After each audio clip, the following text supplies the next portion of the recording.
Malheureusement, la plupart dans nos couples, les hommes sont des païens. Ou les femmes sont des païennes. Voilà pourquoi c'est toujours intéressant, si l'un de vous croit au Seigneur, il faut qu'il amène son partenaire ou sa partenaire aussi à croire en Dieu. Et je vous ai toujours dit que croire en Dieu ne signifie pas aller à l'église. Croire en Dieu, c'est l'abandon du péché. Donc il faut prier le Seigneur. Amener la personne pour qu'il abandonne la vie du péché. Une fois que l'homme s'est détaché du péché, maintenant il pourra bien se conduire dans la maison. Et ça vous comprenez, c'est très important. Sinon vous perdez votre temps. On peut venir, la famille peut venir faire des réunions, parler, donner des conseils. Les conseils ne changent pas quelqu'un. Les conseils ne peuvent pas changer quelqu'un. Il va écouter. L'homme a l'esprit des canards. Tu vois les canards, même quand tu répands l'eau sur ses plumes, l'eau n'entre pas dans sa chair, ça coule. Donc, un païen, il a l'esprit des canards. Donc, les conseils, ça va passer. Il faut donc les cœurs convertis. Est-ce que vous comprenez ce que nous disons? Voilà. Un couple chrétien peut faire l'insémination s'ils ont des difficultés à avoir un enfant. J'avais déjà répondu à cette question. Oui, s'il est attesté cliniquement par le médecin, nous pouvons prier et t'envoyer chez le médecin. Si tu épouses une païenne, je te conseille de ne pas épouser une païenne. Vous aimez trop ça, si j'épouse une païenne. Pourquoi vous voulez tout le temps épouser une païenne? Arrêtez, frère, n'allez pas épouser une païenne. Donc, toutes vos questions, si tu épouses une païenne, si tu épouses un païen, si, non. Okay. Mais si vous vous êtes marié quand vous étiez païen, ça c'est notre paire de manches. Donc, si tu épouses une païenne, et elle s'est convertie dans les mariages. Ah. Oh, mais vous, bien sûr, bien sûr. Est-ce que c'est un mariage devant Dieu ou non? Oui, oui. Toi, tu es... Mais c'est un risque à prendre. Pourquoi tu prends un risque comme ça? Toi, tu étais chrétien, tu épouses une païenne. Ok. Mais je te conseille, moi, si tu pries dans l'église où je suis en train de servir le Seigneur, tu viens me dire que je vais prendre une femme païenne, je vais te dire que je suis contre ça. Je te dirai. Je ne vais pas t'imposer, mais je vais te dire que je suis contre ça. Parce que quand tu vas commencer à souffrir, c'est nous qui allons souffrir avec toi. Parce que c'est auprès de nous que tu viendras tout le temps te plaindre, ils ont fait ceci, ils ont fait cela, d'autres ils ont fait ceci, ma femme a fait ceci. Oh non, tu vois, c'est chez nous que tu viendras te plaindre. C'est pourquoi nous allons te dire, calmement, mon frère, ne va pas sur ce chemin-là. Ok? Bon, il y en a des têtus qui n'écoutent pas, surtout quand il est emporté par l'amour. Il va aller épouser. Je viendrai manger les poulets à la fête, frère. T'inquiète pas, je viendrai. Je vais venir, je vais manger. Donc, il y a des fruits qui n'ont pas que je vais voler. Tu voleras le samedi prochain, ma soeur Ruth. Donc, le samedi prochain, je vais voler. Donc, tu épouses, tu viens. Une fois que tu es venu avec, il est possible que la femme se convertisse. Si c'est converti, gloire au Seigneur. Ok? Il n'y a que Dieu qui connaît s'il va se convertir. Mais si ça arrivait, gloire au Seigneur, mais je ne te conseille pas de faire ce chemin-là. Bon, les païens mariés avant la conversion, et l'un d'eux s'est converti, automatiquement Dieu reconnaît ce mariage. Non, pas nécessairement. Vous étiez païen, l'un d'entre vous. Mais vous savez, il y a une écriture qui dit, hein, rentrons dans le livre de 1 Corinthiens chapitre 7. 1 Corinthiens chapitre 7. Rentrons là-bas. L'écriture dit ceci.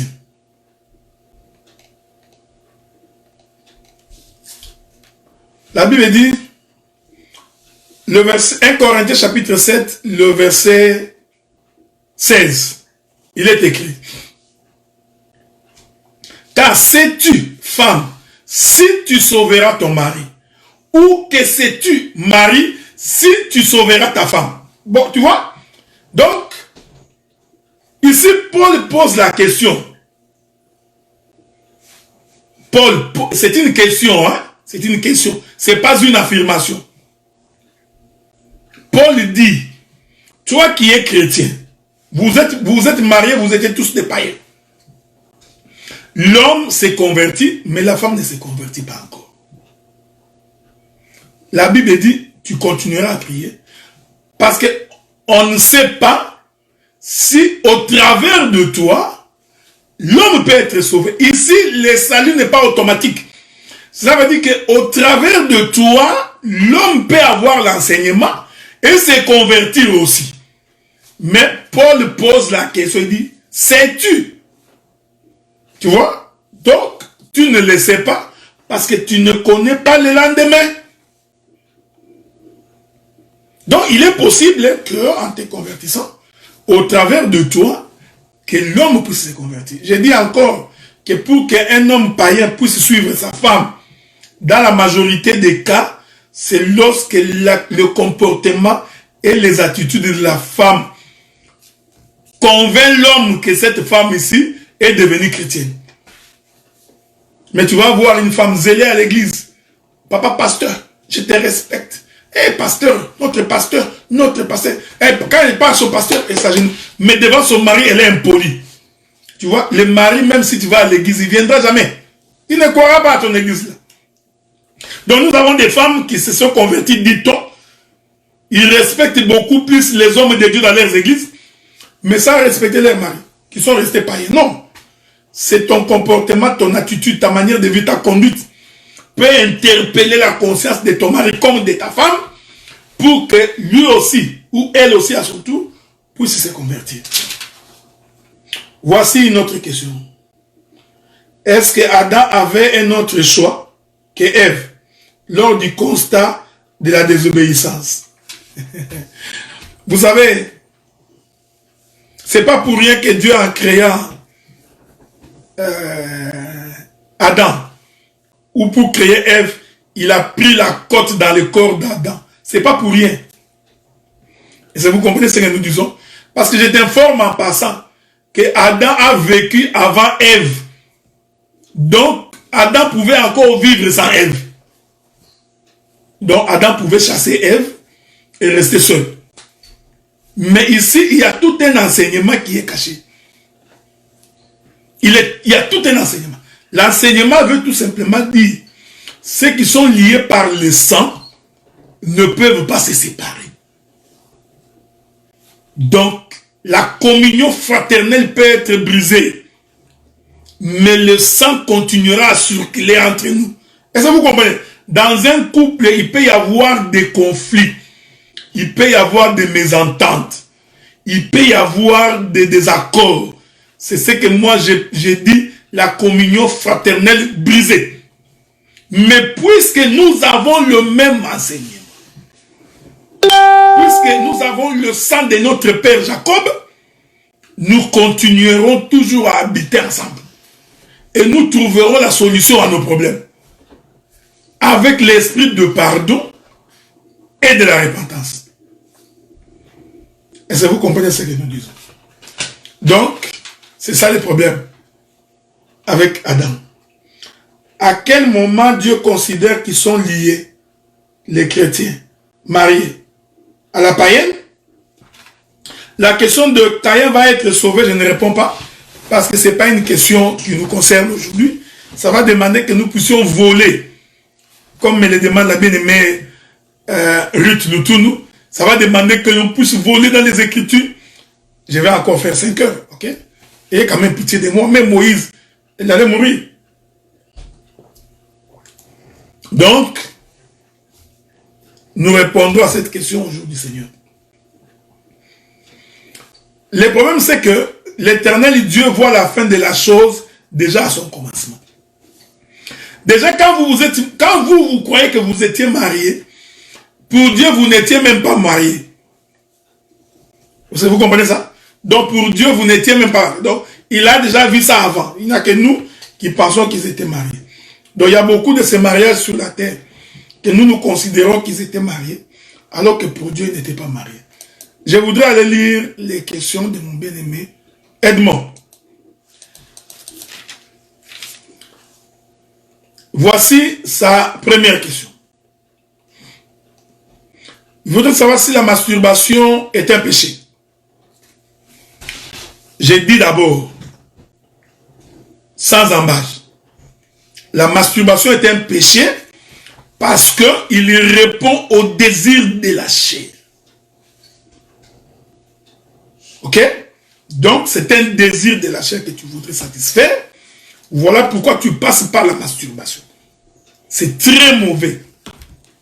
D'abord, de un, la masturbation a des conséquences graves pour l'homme, tout comme pour la femme. Un, ça ouvre la voie à des possessions démoniaques et sataniques. Deux, ça crée la solitude. Trois, ça va enlever en toi le désir de partager. Donc, ça va créer en toi l'égoïsme. Une forme d'autosatisfaction. Considérez à ce titre, la masturbation est un péché. Donc, c'est très mauvais. Est-ce que vous comprenez ce que j'ai dit? Donc, je vous ai conseillé de vivre naturellement. Maintenant, il continue. Alors, quand l'homme et la femme, c'est une question que j'essaie de trouver la manière de pouvoir en parler, passe par le préambule. Vous comprenez? Donc par le préambule avant d'arriver dans la consommation. Est-ce que c'est un péché? J'ai dit non. Pas un péché, parce que vous êtes dans un couple. Donc, mais là encore, il ne faut pas oublier que je vous ai dit de ne pas faire ce qui est contre nature. C'est très important. Il y a des choses qui sont contre nature dans vos préambules. Donc, essayez. Donc, à ce moment-là, vous n'avez pas commis un péché. Parce que c'est dans le cadre du mariage. Donc, ceux qui pratiquent des préliminaires n'ont pas péché. Mais c'est comme j'ai dit, mon bien-aimé Edmond, faudrait-il encore préciser quels sont ces genres de préliminaires que vous faites. Hein? Hein? Donc, parce qu'il doit y avoir des préliminaires, tu vois, quelqu'un de préliminaire, il va prendre des vibrateurs, donc tu vois, des préliminaires bizarres. Non, il faut que vous nous disiez. Hein? Donc, mais c'est pourquoi j'ai dit, je vous avais donné un conseil, essayez de bien manger, faire les sports, créer une atmosphère qui vous permet, sortez, allez dans des restos, faites des tours, faites des visites, faites du tourisme, tout ça stimule. Ok? Donc, vous stimulez là-dessus, quoi. Voilà, donc, nous allons donc, je crois qu'il y a encore des questions qui n'arrêtent pas de tomber. Qui n'arrêtent pas de tomber. Je vais voir avec...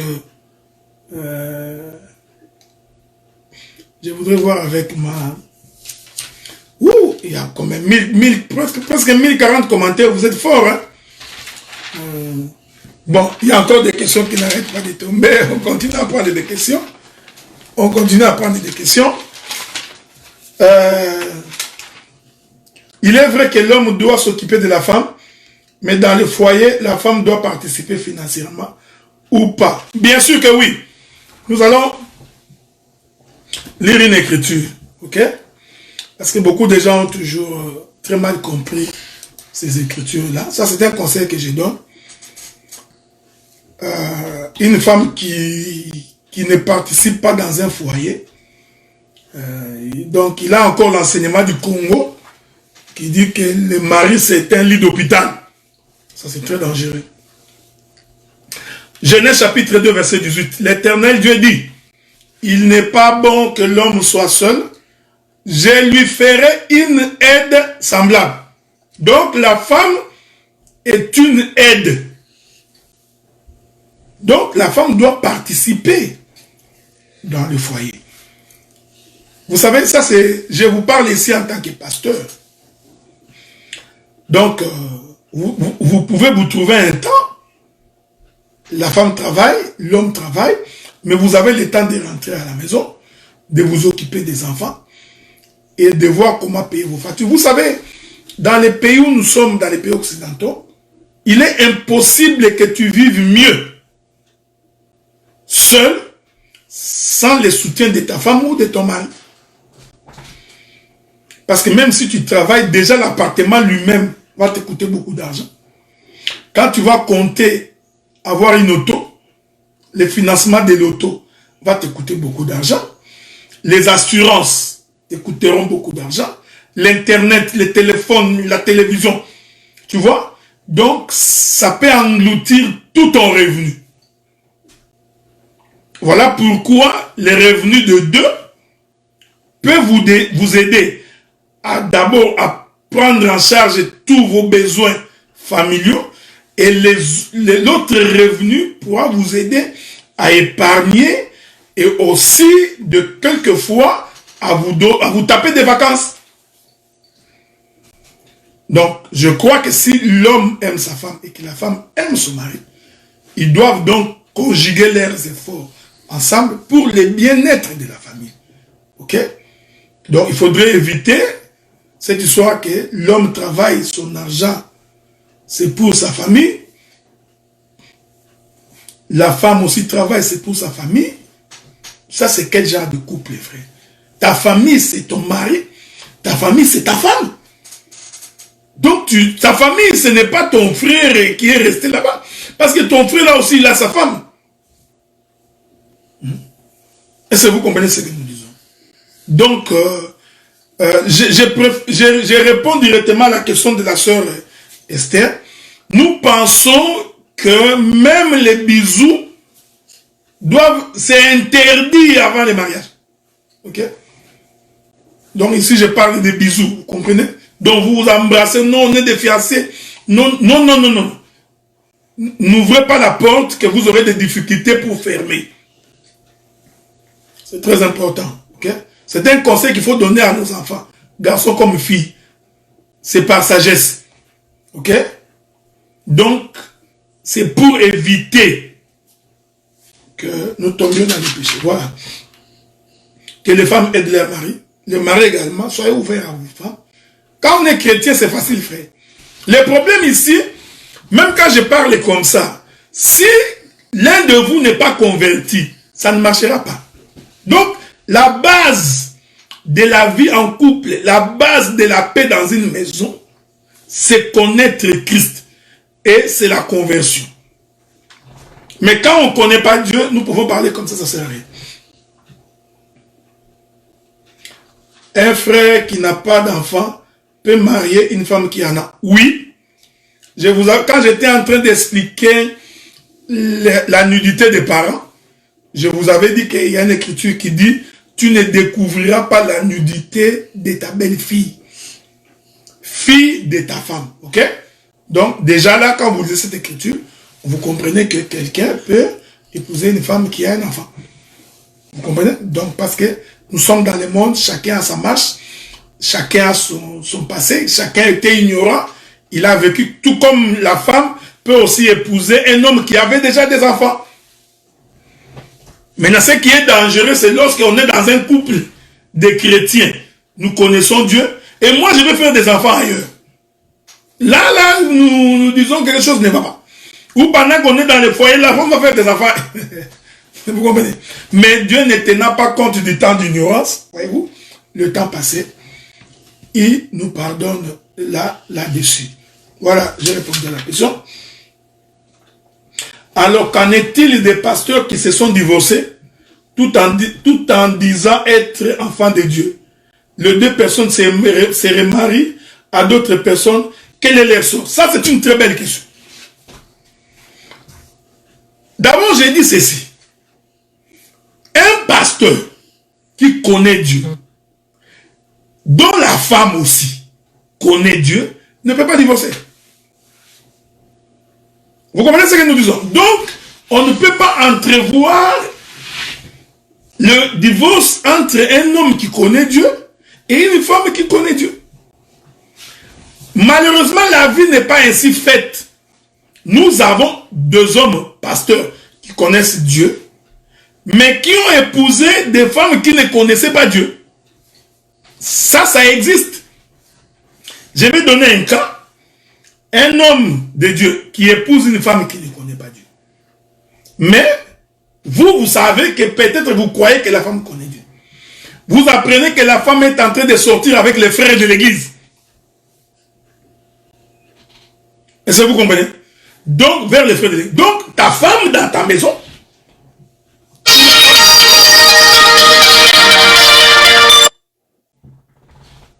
est en train de sortir avec d'autres. Donc, elle est adultère.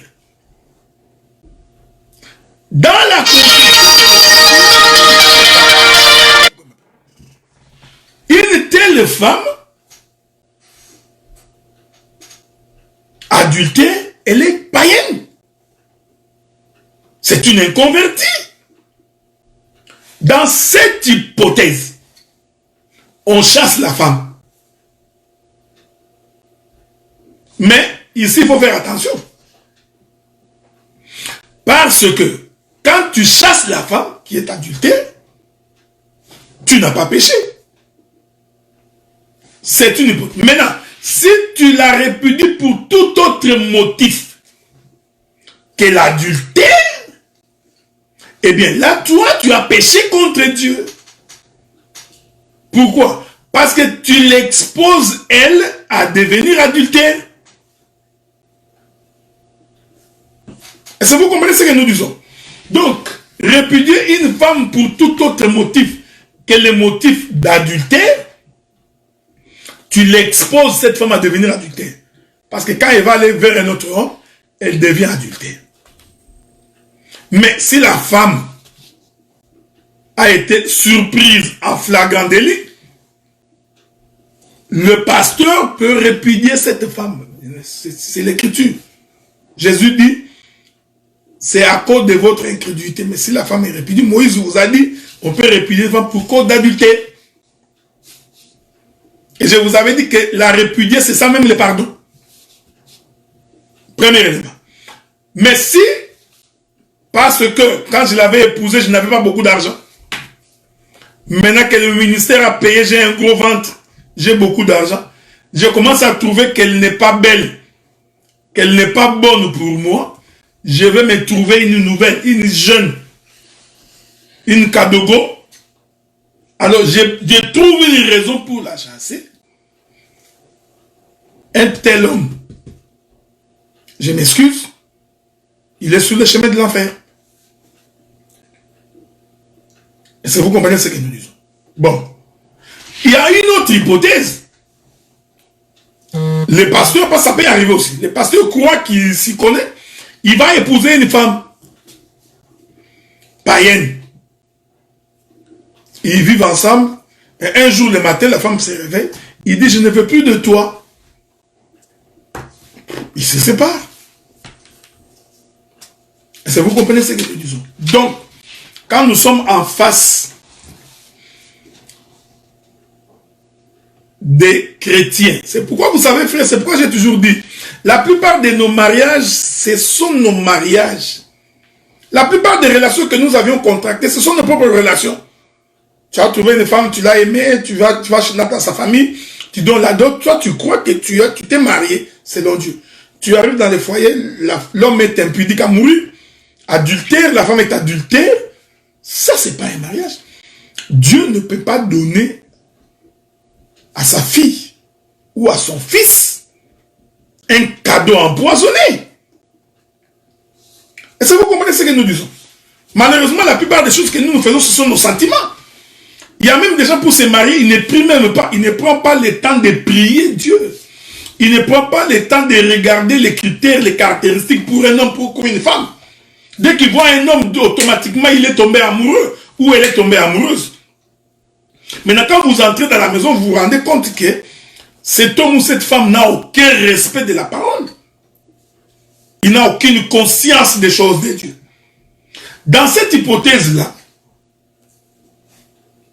il est difficile de nous dire que c'était le mariage de Dieu. Bon, ça c'est un fait.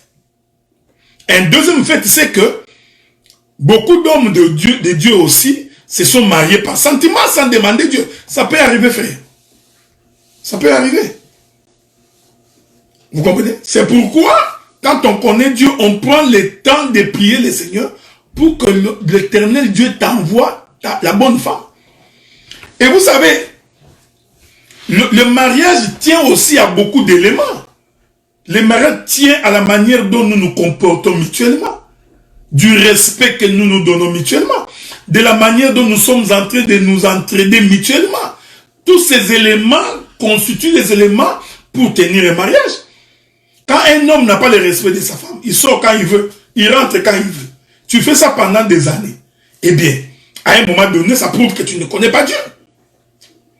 Quand un homme a des cachotteries, il a des contrats à gauche et à droite, son revenu n'est pas connu, ce qu'il fait n'est pas connu. Donc, à force de faire ça, ça va prouver par la suite que tu ne connais pas Dieu. C'est pareil pour une femme.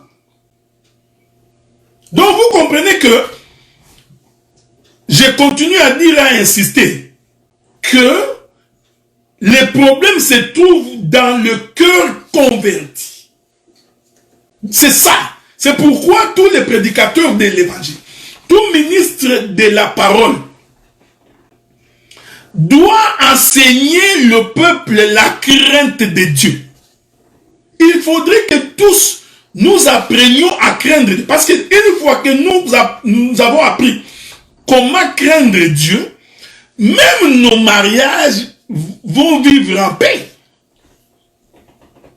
Mais s'il n'y a pas la crainte de Dieu, bien aimé, même si tu fais un mariage pompeux, en limousine, 4x4, tu invites les gens avec un gâteau à 9 étages, et que même si un pasteur vient, il vous impose les mains, si le cœur n'est pas converti, vous comprenez ce que nous disons?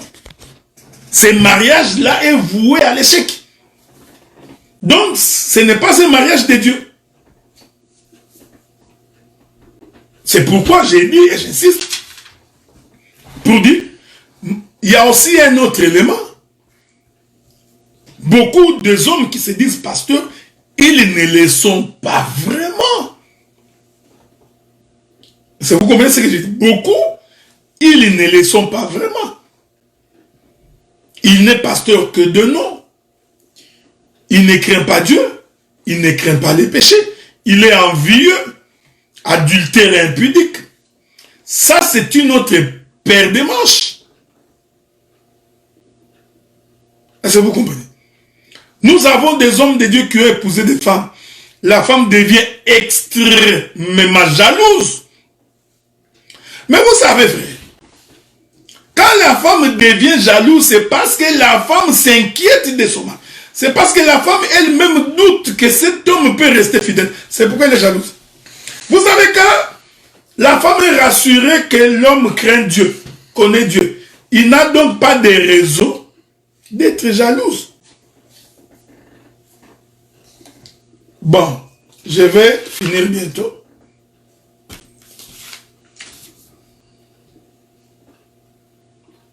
Que faire lorsque tu es chrétienne et le mari d'une religion judaïsme entraîne les enfants dans sa religion? Tu n'as rien à faire, ma soeur.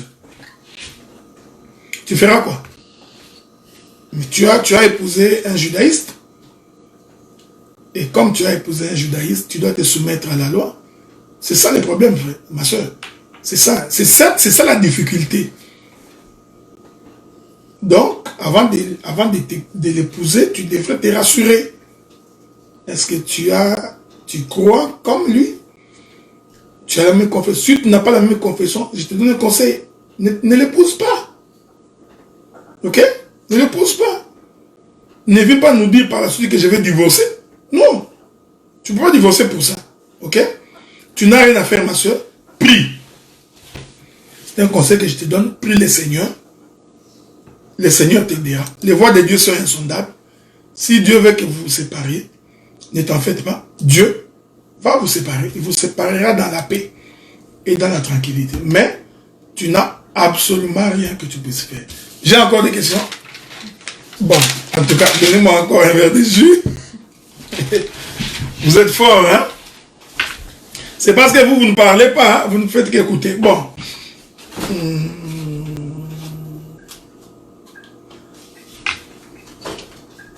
Qu'en est-il des mariages par vision? Dieu m'a dit. C'est pas biblique.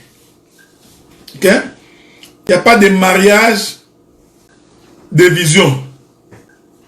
Non, j'ai rêvé. Dieu m'a montré. Dieu ne montre. Les mariages, c'est pas. Les mariages, tu vois la femme, tu l'aimes, ton cœur t'en dit quelque chose et tu vas. Si Abraham a envoyé son serviteur dans sa famille, parce qu'Abraham avait la connaissance de l'éducation des filles de sa famille. Donc, si un frère te dit qu'il t'a rêvé, c'est fou, c'est faux. Tu vois, la Bible dit qu'à force d'envier quelqu'un, tu peux... à force d'envier quelqu'un, tu peux faire des songes. Hein? Donc, tu passes beaucoup à la fille. Tu vas songer, tu vas rêver, quoi. Une femme doit porter le voile quand elle veut prier. Que faire quand on veut prier et qu'on est hors la maison, école, voiture? Tu pries. Ok? C'est hors sujet, mais tu peux prier. C'est pas grave. Quand tu n'as pas ton voile et que tu ne l'as pas sur toi, prie. Une femme peut-elle refuser la demande d'un prétendant parce qu'elle veut finir ses études et avoir un travail stable? Une belle question.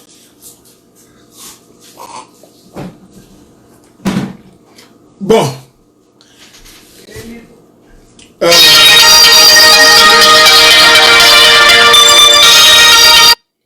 Si tu l'aimes, pourquoi tu vas refuser? Ok? Mais je crois aussi que si tu aimes ta femme, attends qu'elle finisse ses études, pourquoi tu es pressé? Je vous avais dit que, comme pasteur, les garçons peuvent se marier entre 20 et 30 ans. J'ai toujours proposé 30 ans, c'est mieux. Parce qu'à 30 ans, ta femme peut avoir entre 20 et 25 ans. Donc, elle aura aussi fini ses études. Quoi? Tu voudrais aller épouser une fille de 17 ans? Elle est mineure, non? Ok? Donc, je crois que si une femme dit à un homme que je ne veux pas de toi parce que je dois finir mes études, en réalité, elle t'aime pas. Ok? Pas ça par quatre chemins. Elle ne veut pas de toi. Ok? Puisqu'elle ne veut pas de toi, alors elle a trouvé une raison sage, sans te blesser, pour refuser ta demande. Elle a refusé, frère. Ne force pas parce que tu vas regretter dans ta maison. Ok? Mais quand une femme aime, elle va te dire, je t'aime. Mais attends que je finisse mes études. Mais dans l'entretemps, va voir mes parents. Ok? Et c'est déjà ça. C'est pas un problème, quoi. Ok? Bon. Il y a encore d'autres questions? Je crois que j'ai fini toutes vos questions. Oh! J'ai deux questions. Je vais prendre ça. Bien-aimé Edmond. Donc, je ne sais pas qu'est-ce que tu entends par le kinilingus. Et non, bon, je ne sais pas. Donc, tes questions là sont trop sensibles. Je ne réponds pas pour l'instant. Mais je te répondais en privé, mais je ne suis pas d'accord avec ça. Je crois que c'est pas une bonne chose. Ok? Bon, laissez-moi conclure bientôt. Si on était célibataire, quand nous sommes appelés au Seigneur, doit-on le rester ainsi? Non, mais pourquoi vous restez ainsi? Est-ce que toi tu es Paul? Tu as reçu un mandat spécial ou quoi? Okay? Marie-toi. Paul dit que je souhaite que vous vous mariez. Hein? C'est très important. Je souhaite que vous vous mariez. Donc, C'est très important. Donc j'ai dit, je vais très vite prendre quelques questions. Quand le mari veut t'épouser, est-ce qu'il faut prier le Seigneur? Non, tu n'as pas besoin de prier le Seigneur. Pourquoi tu pries le Seigneur? Vérifie l'enseignement, c'est simple. Quand un homme veut te marier, va vérifier l'enseignement. Là, il croit en quoi? Est-ce qu'il craint Dieu?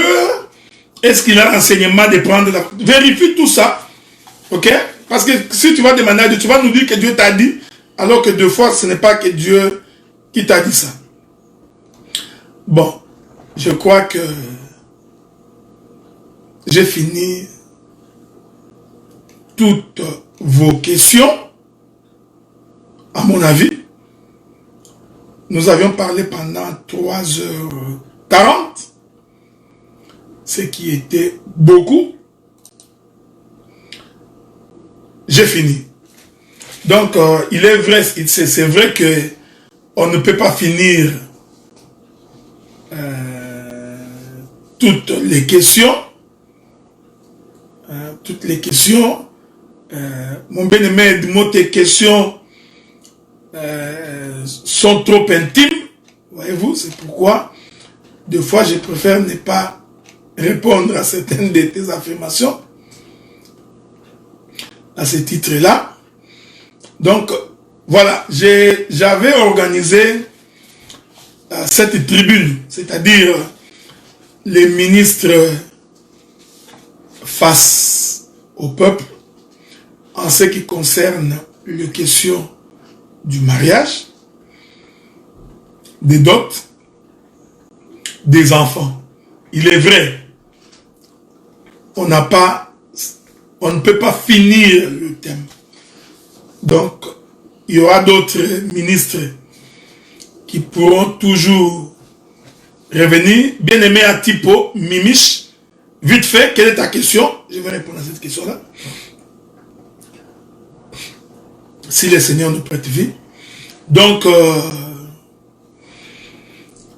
le samedi prochain, nous allons donc continuer notre enseignement sur Judas beau-père et Tamar belle-fille. Nous allons donc continuer à voler si le Seigneur nous donne, nous prête vie. Et j'informe encore les bien-aimés que à la fin du mois de juin, il est possible que nous puissions déjà avoir, je vais la question, avoir notre radio. Nous sommes en train de travailler là-dessus. Et le Seigneur aidant, ça pourra déjà être fonctionnel. Voici une autre question. Une femme peut chercher un mari. J'ai dit non. La femme ne peut pas chercher un mari. La femme doit prier, rester entre les mains du Seigneur. Donc, et l'homme viendra vers. Rebecca est allée au puits pour puiser de l'eau, mais le mariage l'a suivi. Donc, quand on sert le Seigneur, quand on craint Dieu, quand on observe la voix de Dieu, l'Éternel Dieu enverra les maris. Ceci est conforme à la prophétie des Écritures. Jésus dit, ce n'est pas moi, ce n'est pas vous qui m'aviez cherché, ce n'est pas vous qui m'aviez aimé, mais c'est moi qui vous ai aimé les premiers. Est-ce que vous comprenez? Donc, le Seigneur a quitté le ciel, il a abandonné le ciel, il est donc descendu pour nous chercher. La Bible dit que l'Éternel Dieu a détruit la ville de Sodome et Gomorrhe à cause des relations contre nature. Donc la sodomie est une mauvaise chose. Bien aimé Edmond. Donc la sodomie est prohibée par les Écritures. Je crois que je dois vous avoir donné une écriture dans les livres des Corinthiens, là-dessus, pour expliquer cela. Donc, nous disons que la sodomie est contre nature. C'est comme si tu allais avec un homme. C'est pareil, il n'y a aucune différence. Est-ce que vous comprenez? Donc, c'est très important de comprendre cela. Je crois avoir répondu à toutes les questions. Ça a été long, fatigant, mais le Seigneur nous a gardés. J'ai conclu pour dire la conversion est la meilleure chose, la bonne chose. Vous comprenez? Pour tout enfant de Dieu. Faites de votre mieux pour vivre la parole. Faites de votre mieux pour que vos enfants, vos filles, vos maris, vos femmes, tous apprennent à craindre Dieu. Et je vous informe, cela va être le passeport de la paix dans nos foyers. Voilà, donc je crois que j'ai fini. Nous allons donc nous retrouver demain, parce que nous avons fini la fête des expiations. Donc demain à 16 h, d'ici 22 h, je crois, de Paris, je vais donc être en direct dans notre page de l'Assemblée des Saints de Gatineau, Ottawa. Et là, nous allons aborder la 6e fête de l'Éternel. Et je vous rassure que demain, nous allons voler. Que le Créateur des choses visibles et invisibles, que le Dieu de toute grâce vous protège et qui vous garde. On se voit donc demain à 16 h. Merci beaucoup.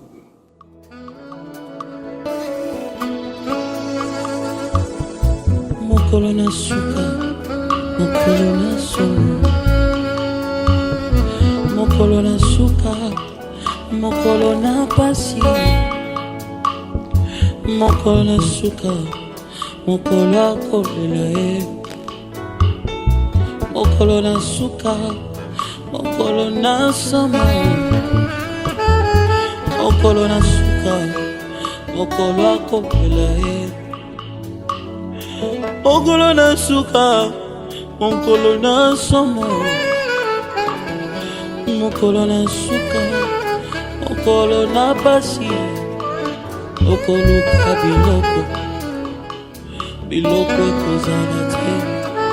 Okoluka kosomba, bakobo ya mbongo. Okoluka koteka, moto akosomba te. Mokolo na suka, mokolo na somo. Mokolo na suka, mokolo kolela wo. Okoluka kosomba ye, makobo ya mbongo. Ndeko bongwana deja, okutalola ye. Mokolo na suka, mokolo na somo.